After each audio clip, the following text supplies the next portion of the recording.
Hello students, मैं संजीव मिश्रा अपने YouTube channel पर आप सभी का हार्दिक स्वागत करता हूं। आशा करता हूं आप सब स्वस्थ मस्त और अपनी पढ़ाई में पूरी तरह व्यस्त होंगे। व्याकरण में आज हम सब शब्द अलंकार में अनुप्रास, श्लेष और यमक अलंकार के बारे में पढ़ेंगे। स्टूडेंट्स, आज हम सब पढ़ेंगे अलंकार।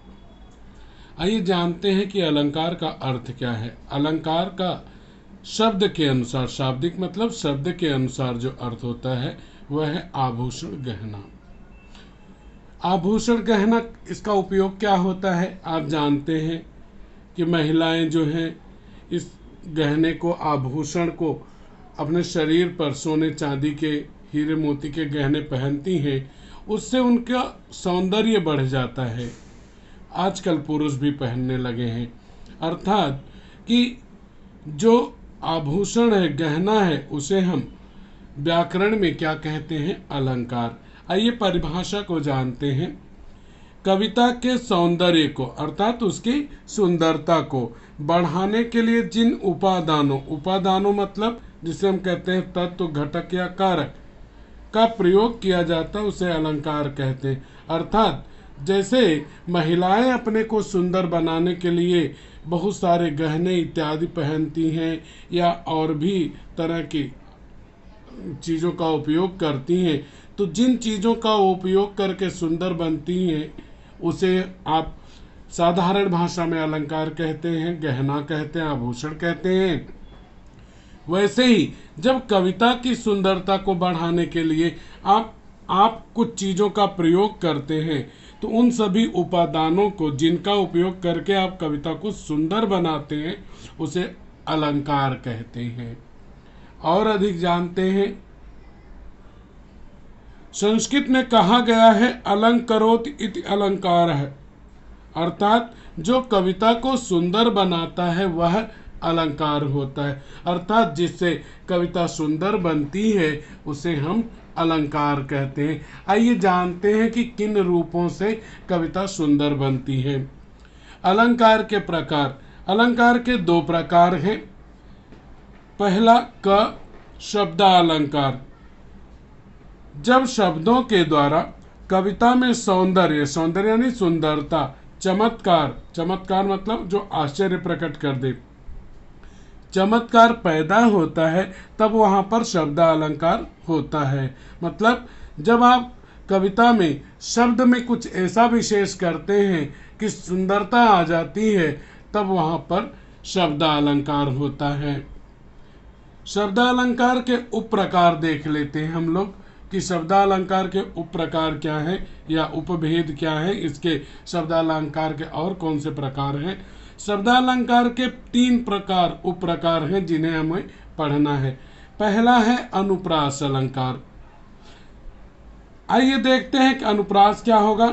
जब कविता की पंक्ति में एक अक्षर जैसे मैंने लिखा क, तो क क्या हुआ? यह अक्षर हुआ, बराबर। एक अक्षर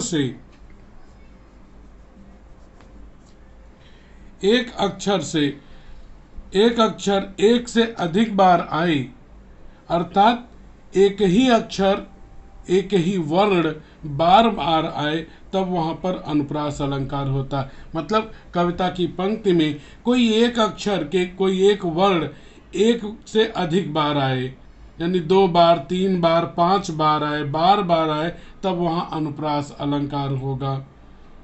तो यह ध्यान में रखें, अनुप्रास अलंकार वहां पर जब कविता की पंक्ति में एक ही अक्षर बार बार आता है। आइए इसको उदाहरण से हम लोग समझते हैं। चारु चंद्र की चंचल किरणें खेल रही हैं जल थल में। यहां पर इस उदाहरण को देखें तो आप पाएंगे च बार बार आया, एक से अधिक बार 3 बार आया है। और जब एक ही अक्षर कविता की पंक्ति में एक से अधिक बार यानी बार बार आए, तब वहां पर अनुप्रास अलंकार होता है। अब देखते हैं स्पष्टीकरण। ऊपर दिए गए उदाहरण में च अक्षर एक से अधिक बार आया है, अर्थात बार बार आया, इसलिए यहाँ पर अनुप्रास अलंकार होगा। तो निश्चित है अनुप्रास अलंकार आपको स्पष्ट होगा जब कविता की पंक्ति में एक ही अक्षर, एक ही वर्ण एक से अधिक बार बार बार आएगा तो अनुप्रास अलंकार होगा। ठीक इसी तरह से शब्दालंकार में भी मैंने आपको बताया कि जब शब्द के द्वारा आप सुंदरता लाएंगे कविता में, उसमें चमत्कार लाएंगे, तब वहाँ पर शब्दालंकार होगा। इसी तरह से मैंने यह भी बताया कि अलंकार का शाब्दिक अर्थ है आभूषण या गहना। परिभाषा मैंने बताई कि जिससे आप कविता को सुंदर बनाते हैं वह आपका जो है शब्द अलंकार, वह आपका अलंकार कहलाता है। और आगे बढ़ेंगे। यहाँ पर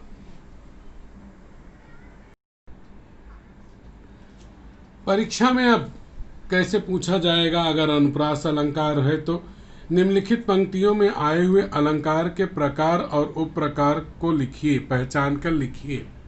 या फिर लिखा रहेगा भेद और उपभेद को पहचान कर लिखिए। यह आपको जो है वह 2 मार्क के लिए आने वाला है, 1 मार्क के लिए। अब जैसे यह पंक्ति दे दी गई, चारु चंद्र की चंचल किरणें खेल रही हैं जल थल में, तब आपको पहचान कर लिखना है पहला प्रकार और दूसरा उप प्रकार। अब पहले हम इसमें उप प्रकार खोजा करेंगे। कैसे? हम कहेंगे यह अनुप्रास अलंकार है। अनुप्रास अलंकार कैसे, ये नोट में मैंने लिखा है। यह नोट वाला आपको एग्जाम में नहीं लिखना है, लेकिन ये पहचानने समझने के लिए मैंने यहाँ लिख छोड़ा है कि ऊपर के उदाहरण में च अक्षर एक से अधिक बार आया है, बार बार आया, इसलिए यहाँ अनुप्रास है। जब हमें इसकी परिभाषा अनुप्रास की याद है तो हम आराम से लिखेंगे। तब यहाँ पे लिखेंगे कि उप प्रकार अनुप्रास का हुआ। और अनुप्रास कौन से अलंकार का प्रकार है? शब्दालंकार। तो यहाँ पे प्रकार हुआ शब्दालंकार, उप प्रकार हुआ अनुप्रास अलंकार। अगला उदाहरण देखते हैं। तरनि तनुजा तट तमाल तरुवर बहु छाई। यहाँ पे त त त त त कई बार आया। यह अक्षर एक से अधिक बार कई बार आया। तो ऊपर के उदाहरण में त अक्षर एक से अधिक बार बार बार आया है, इसलिए यहाँ कौन सा अलंकार होगा? अनुप्रास। तो हम एग्जाम में केवल इतना लिखेंगे, प्रकार शब्दालंकार, उप प्रकार अनुप्रास अलंकार। शब्दालंकार आपने लिखा आपको आधा मार्क मिल जाएगा, अनुप्रास अलंकार आपने लिखा आपको आधा मार्क मिल जाएंगे। अगला उदाहरण देखते हैं। कूलन में, केल में, कछारन में, कुंजन में। अब यहाँ पे देखें क क क क एक से अधिक बार यह अक्षर आया। तो ऊपर के उदाहरण में क क क अक्षर एक से अधिक बार अर्थात कई बार आया है। इस कारण से यहाँ पर अनुप्रास अलंकार है। तो प्रकार हुआ शब्दालंकार, उप प्रकार हुआ अनुप्रास अलंकार। अगला उदाहरण देखें। कंकन किंकिन नूपुर धुनि सुनी। क क क क कई बार आए हुए हैं।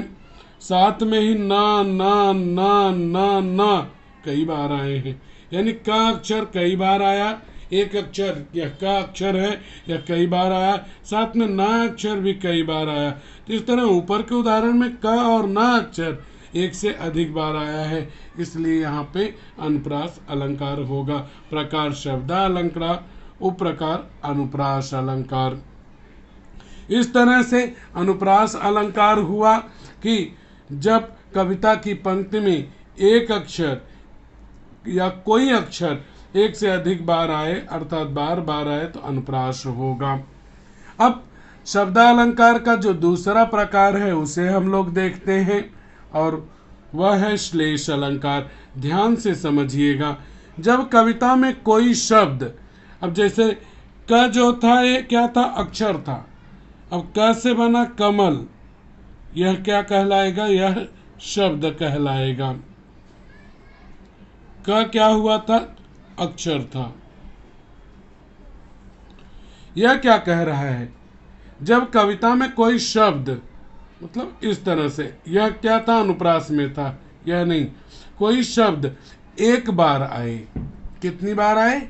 एक बार आए, परंतु लेकिन उस शब्द के एक से अधिक अर्थ हों, और वह शब्द जो हो, कोई शब्द जो आया हुआ है वह एक ही बार आया लेकिन उसका अर्थ एक से ज्यादा हो, तब वहां पर श्लेष अलंकार होता है। स्पष्ट रखिएगा कि शब्द जो है एक बार आएगा, अर्थ उसके एक से ज्यादा होंगे, 2 या 3 अर्थ होंगे, तब श्लेष अलंकार होगा। तो यह सभी बच्चों को क्लियर रखना है कि कोई शब्द एक बार आए लेकिन उसके अर्थ एक से ज्यादा निकलेंगे, तब श्लेष अलंकार होगा। उदाहरण देखते हैं हम लोग। भिखारिन को देख पट देत बार बार। अब वैसे आप कहेंगे सर हमको कैसे मालूम पड़ेगा? बेटा, जितना उदाहरण मैं लिखा कर दे रहा हूं, इन्हीं उदाहरणों में से आपको 9वीं में 10वीं में सब जगह पूछा जाएगा। अब यहाँ इस उदाहरण को देखेंगे तो यहाँ पे क्या स्पष्ट किया गया है? ऊपर के उदाहरण में पट, यहाँ पे देखेंगे पट, पट शब्द एक बार आया है, यहाँ पे देखें तो केवल एक बार आया है, परंतु उसके 2 अर्थ हैं। तो पट के 2 अर्थ निकल रहे हैं। एक होता है पट मतलब दरवाजा, और दूसरा होता है वस्त्र जिसे आप कपड़ा कहते हैं, इसलिए यहाँ पर श्लेष अलंकार होगा। तो यहाँ पर इस वाक्य में, इस कथन में श्लेष अलंकार क्यों है? क्योंकि पट शब्द एक ही बार आया लेकिन उसके 2 अर्थ हैं, एक दरवाजा और दूसरा वस्त्र। तो जब कविता में कोई शब्द एक बार आए लेकिन उसके एक से अधिक अर्थ निकलेंगे, तब श्लेष अलंकार होगा। आइए आगे के उदाहरणों में और स्पष्ट करते हैं, देखते हैं कि परीक्षा में किस तरह से पूछा जाना है इसे।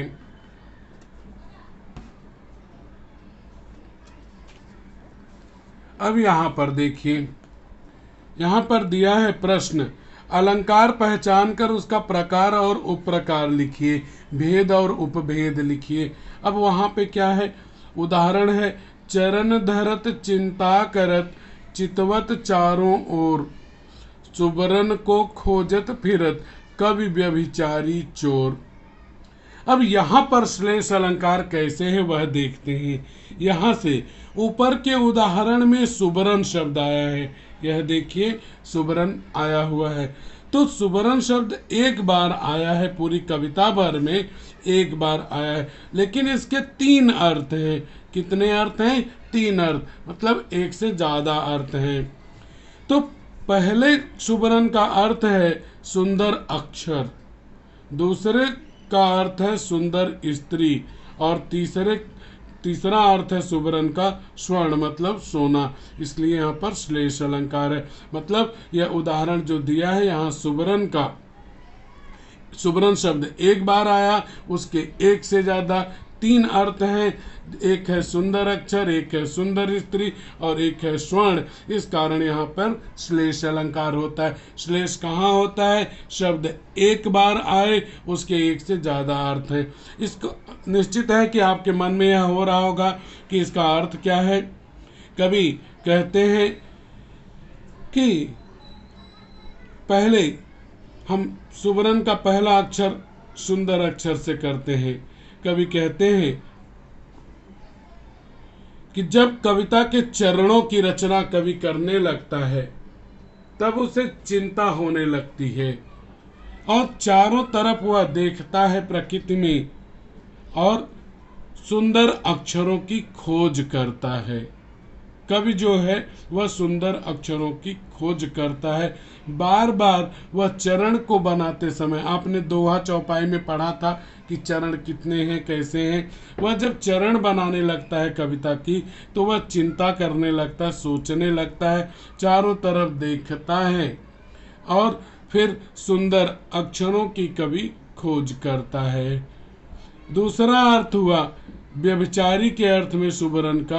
कवि कहते हैं कि जो व्यभिचारी है, जो महिलाओं के साथ में दुराचार करता है, व्यभिचार करता है, वह जब किसी महिला की खोज में होता है तो अपने पैरों को रखते समय सोचने लगता है, चारों तरफ देखता है, कोई देख तो नहीं रहा है। इस तरह से वह व्यभिचारी व्यक्ति एक सुंदर स्त्री की खोज करता है। चोर चोर जब चोरी करने जाता है तो पैरों को रखते समय वह चिंतित रहता है कि कहीं कोई देखे नहीं, चारों तरफ देखता रहता है और इस तरह से वह सोने की खोज करता है। सुवर्ण के इस तरह से 3 अर्थ हुए। एक कवि के संदर्भ में वह हुआ सुंदर अक्षर, व्यभिचारी के संदर्भ में सुंदर स्त्री, चोर के संदर्भ में वह हुआ आपका स्वर्ण। तो आपको एग्जाम में यही दोनों लिखने हैं, प्रकार शब्दालंकार और प्रकार श्लेष अलंकार। आगे बढ़ते हैं। भिखारिन को देख पट देत बार बार, ये तो मैंने तभी समझाया कि पट शब्द एक बार आया, उसके 2 अर्थ हैं। एक अर्थ होता है दरवाजा, दूसरा अर्थ होता है वस्त्र। इस कारण यह प्रकार हुआ शब्दालंकार का और प्रकार श्लेष अलंकार का। और आगे बढ़ते हैं। अगला है तीसरा, रहीमन पानी राखिए बिन पानी सब सून, पानी गए न उबरे मोती मानुष चून। अब यहाँ पर आपको ध्यान में रखना है कि यह जो पहली लाइन दी गई है इसको आपको ध्यान में नहीं रखना है, केवल यही लाइन ध्यान में रखना है। पहले में कौन सा शब्द कितनी बार आया उससे आपको लेना देना नहीं है। पानी गए न उबरे मोती मानस चून, यहाँ पानी शब्द देखेंगे तो ऊपर के उदाहरण में पानी शब्द एक बार आया, लेकिन उसका एक से अधिक अर्थ है, 3 अर्थ है। मोती के संदर्भ में इसका अर्थ है, मोती के संदर्भ में पानी का अर्थ है चमक। मानुष अर्थात मनुष्य के संदर्भ में पानी का अर्थ है सम्मान, मान, प्रतिष्ठा। और चून के अर्थात आटे के चून मतलब आटा, आटे के संदर्भ में इसका पानी का अर्थ है जल अर्थात पानी। यहाँ रहीम जी कहते हैं कि हे ईश्वर पानी को बनाए रखिए, क्योंकि पानी जाने पर सब कुछ सूना हो जाता है। जैसे पानी न हो तो मोती की चमक कम हो जाती है, पानी नहीं होने पर मतलब बिना चमक के मोती का कोई मतलब नहीं है। मनुष्य सम्मान के बिना व्यर्थ है और आटा जो है बिना पानी के नहीं बनता है। इस तरह से पानी के 3 अर्थ हुए। एक हुआ चमक, दूसरा हुआ सम्मान, तीसरा हुआ जल। तो एक शब्द है पानी। इस लाइन को नहीं ध्यान में रखिए, नहीं बोलेंगे सर 3 बार आया, नहीं। एक शब्द है पानी जिसके 3 अर्थ हैं। एक मोती के संदर्भ में चमक, मानुष के संदर्भ में सम्मान और चून के संदर्भ में वह हुआ आपका पानी, जल। अगला आपका बहुत महत्वपूर्ण है, ध्यान रखेंगे आप।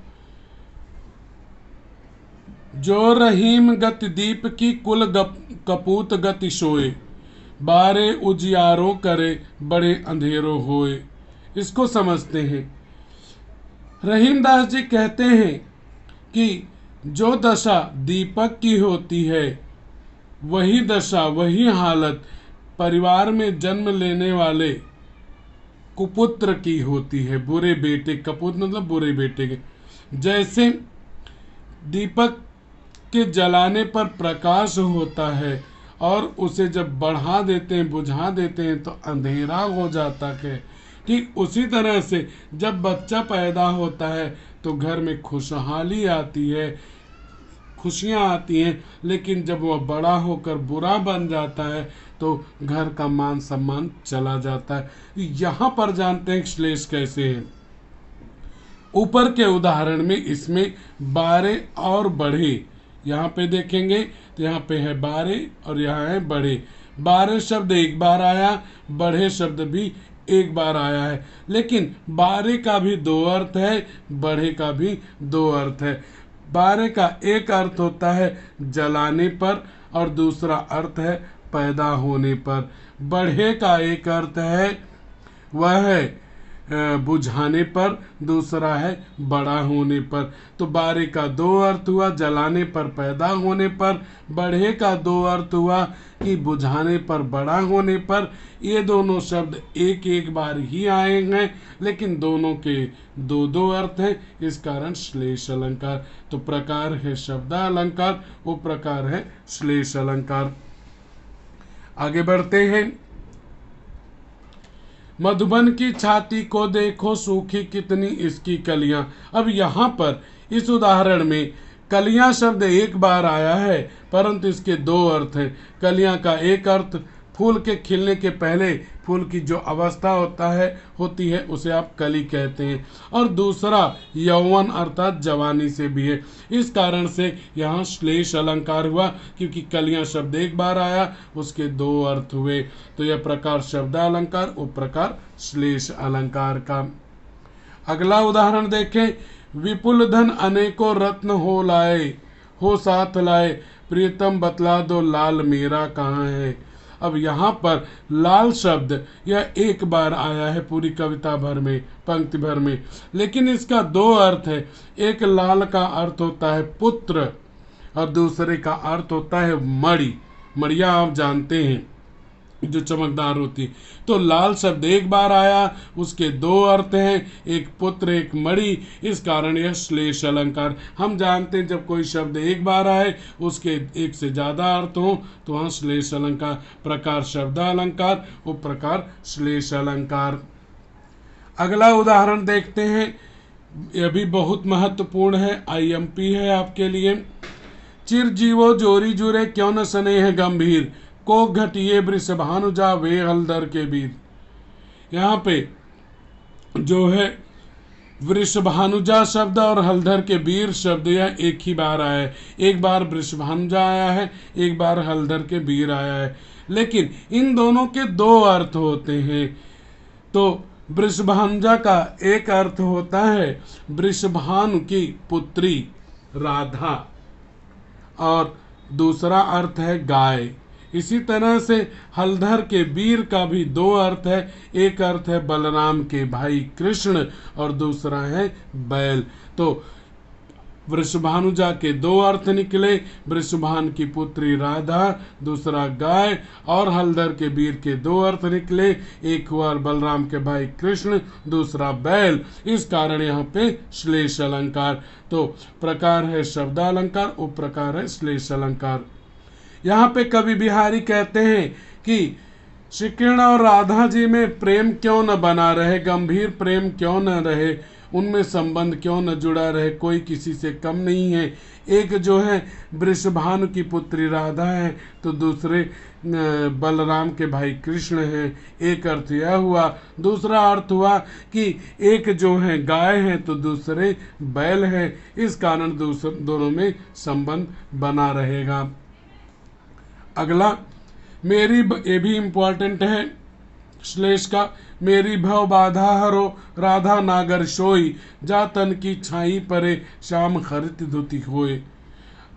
अर्थात कवि बिहारी कहते हैं कि हे राधा जी, आप मेरी सारी समस्याओं को दूर कर दो, क्योंकि तुम्हारे शरीर की छाया पड़ने से ही श्री कृष्ण जी हरे भरे हो जाते हैं। यहाँ पर श्लेष अलंकार श्लेष अलंकार के कारण कि यहाँ पे जो उदाहरण दिया गया है उस उदाहरण में हरित शब्द एक बार आया है। आप देखेंगे तो आपको मिलेगा हरित शब्द एक बार आया है, लेकिन उसके दो अर्थ होते हैं। एक अर्थ होता है प्रसन्न होना, दूसरा अर्थ होता है हरा रंग होना। इसलिए यहाँ पर श्लेष अलंकार है। तो जब कोई शब्द एक बार आए उसके दो अर्थ हो तो वहाँ श्लेष अलंकार होता है। शब्दालंकार का तीसरा प्रकार है यमक अलंकार।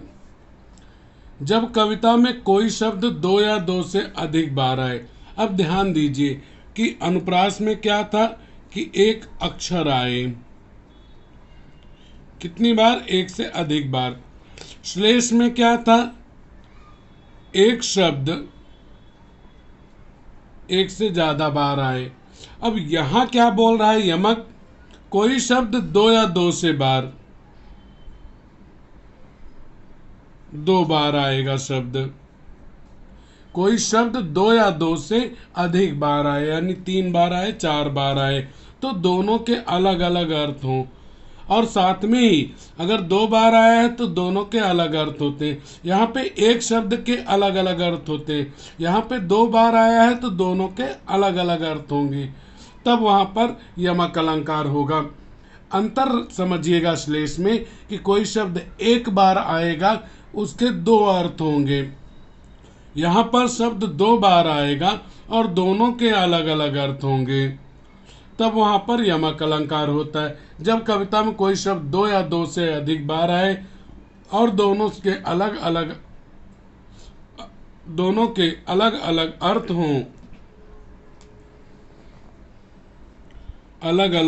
अर्थ हों, तब वहां पर यमक अलंकार होता है। आइए उदाहरण देखेंगे तो आपको और स्पष्ट समझेगा। कनक कनकते 100 गुनी मादकता अधिकाय, वा खाए बौरात नर या पाए बौराय। अब यहाँ पे देखें कनक कनक शब्द दो बार आया है। आपकी परिभाषा भी कहती कोई शब्द दो या दो से अधिक बार आए तब, और दोनों के अलग अलग अर्थ हों। इन दोनों के अलग अलग अर्थ हैं। यहाँ पर एक कनक का अर्थ है धतूरा, धतूरा आप जानते हैं भगवान शंकर खाते थे, और दूसरा कनक है जिसका अर्थ है सोना।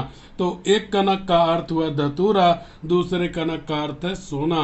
तो इस तरह से शब्द दो बार आया, दोनों के अलग अर्थ हुए, इस कारण यहाँ पे यमक अलंकार। जब कोई शब्द दो बार, एक से अधिक बार, दो या दो से अधिक बार आएगा और उसके अलग अलग अर्थ होंगे, तब वहां पर यमक अलंकार। तो ऊपर के उदाहरण में कनक शब्द दो बार आया है, परंतु दोनों के अर्थ अलग अलग हैं।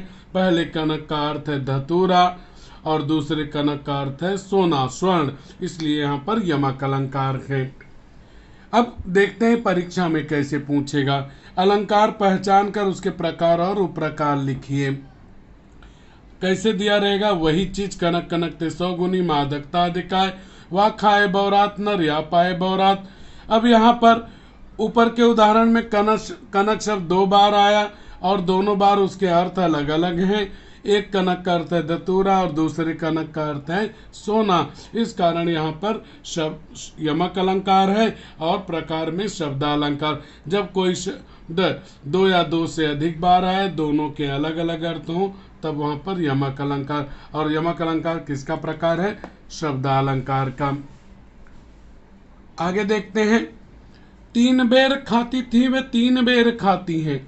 अब यहां पर देखेंगे तो तीन बेर, यह जो है दो बार आए हैं शब्द, तो यहां पर तीन बेर शब्द दो बार आया है, परंतु दोनों के अर्थ अलग अलग हैं। पहले का अर्थ है एक फल जिसे आप बेर का फल कहते हैं, और दूसरे का अर्थ होता है समय, तीन बार जिसे कहते हैं। तो एक तीन बेर खाती थी अर्थात तीन बार खाती थी, तीन बार समय, और तीन बेर मतलब हुआ तीन फल खाया करती थी। तो एक तीन बेर का अर्थ हुआ समय, तीन बार, और तीसरे बेर का अर्थ हुआ कि तीन बेर का फल।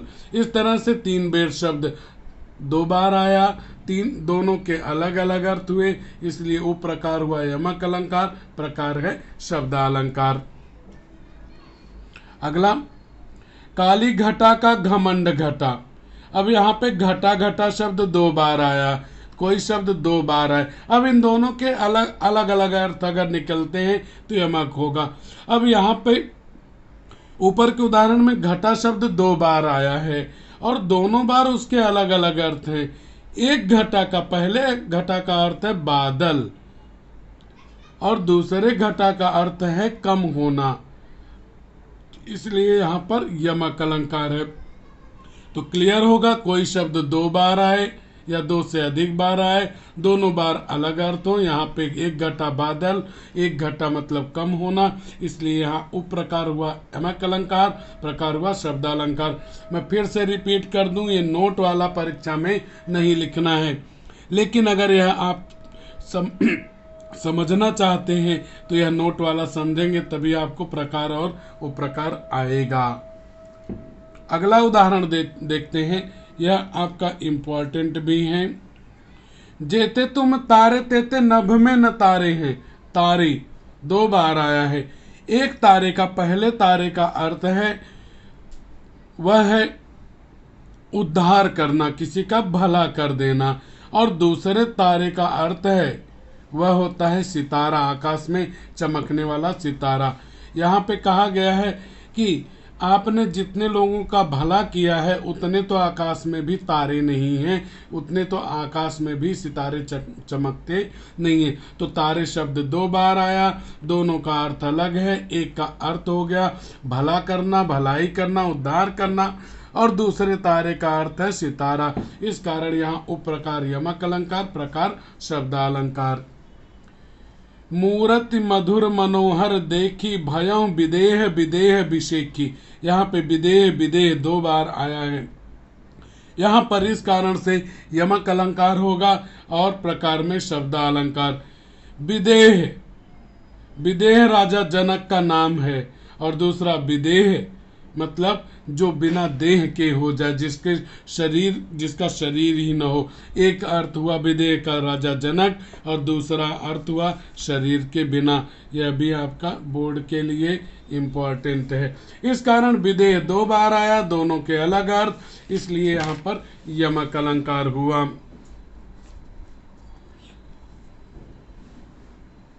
अगला है जगत, जगती जगती की मूक प्यास। जगती जगती शब्द 2 बार आया और दोनों के अलग अलग अर्थ हैं। पहले जगती शब्द का अर्थ है जागना, और दूसरे जगती शब्द का अर्थ है संसार, इसलिए यहाँ पर यमक अलंकार है। तो 2 बार आया है जगती शब्द, एक का अर्थ है जागना, दूसरे का अर्थ है संसार। कोई शब्द 2 बार या 2 से अधिक बार आए, दोनों के अलग अलग अर्थ हों, तो यमक अलंकार। प्रकार में हुआ शब्दालंकार। कुछ और उदाहरण देखते हैं जो महत्वपूर्ण हैं। पास हीरे, हीरे की खान, हीरे हीरे। अभी यहाँ पे हीरे मतलब में ही, और दूसरे हीरे का मतलब हीरा, तो यहाँ पर आपका यमक अलंकार। प्रकार में शब्दालंकार। या मुरली मुरलीधर की अधरान धरी अधरान धरयो। यहाँ पे अधरान शब्द 2 बार आए हैं। एक अधरान का अर्थ है होठों पर, अधरों पर, और दूसरा है अधरान अर्थात होठों पर, और दूसरा अधरा न, तो होठों पर नहीं। अधरान मतलब होठों पर, और अधरा न मतलब होठों पर नहीं। तो यहाँ पर होठों पर रखना है, होठों पर नहीं रखना है। तो इस तरह से अधरान अधरान शब्द 2 बार आया, दोनों के अलग अर्थ है, इसलिए यहाँ पर यमक अलंकार हुआ। प्रकार में शब्दालंकार। अगला है माला फेरत जग मुआ, गया न मन का फेर, कर का मन का डारी दे, मन का फेर। अब यहाँ पे मन का मन का मन का मन का, यहाँ पे देखेंगे तो पहला जो मन का है यह, और यह मन का, इसका अर्थ होता है हृदय, और दूसरा मन का जो है इसका अर्थ होता है माला, माला या जो माले का दाना होता है, लोग गले में पहनते हैं, राम राम जपते हैं। तो मन का के 2 अर्थ हैं, एक है हृदय, दूसरा माले का दाना, इसलिए यहाँ पे यमक अलंकार हुआ। अगला है चौथा, तू मोहन के उर्वशी हो उर्वशी समान। उर्वशी का एक अर्थ हुआ हृदय में बसी, और इस उर्वशी का अर्थ हुआ अप्सरा का नाम है जिसका नाम था उर्वशी। इस तरह से यहाँ पर भी यमक अलंकार। अब देखिए शॉर्ट में समझिए कि यमक और श्लेष में अंतर क्या है। श्लेष में कोई शब्द 1 बार आएगा और यमक में कोई शब्द 2 बार आएगा।